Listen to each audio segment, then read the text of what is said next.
How to add a link to a board in Monday.com. Hello guys and welcome to this new tutorial. In today's video I'm going to show you how simple and easy it is to add a link to a board into your Monday dashboard or your Monday board on your workspace. So it is going to be very easy and simple. We are going to head over to Monday.com, sign in for an account, and then we are going to find the dashboard. Now, once we are here, we're going to head over the workspaces, select the board that we want to add the link to. Here we have it. Now we're going to head over the column, or we're going to basically add a column. From these columns, we're going to find a specific one for links. We're going to find it here.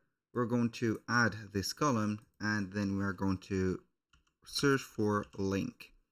And this is going to be the link. As you can see, it is going to be a double chain. We're going to add the link, for example, for something, and we're going to add a display text. Maybe I'm going to add this link to this place, and we're going to name it not test, but this is going to be it. I'm going to put the name here to home. You're going to find it here. When you click on it, it is going to take you to that link. It is going to be a case or a column for links, and it is going to be for all of the items along the, as you can see here, the table. So that was all for today's video. Thank you guys for watching. I hope that you have enjoyed the content, and I hope to see you soon on the next one.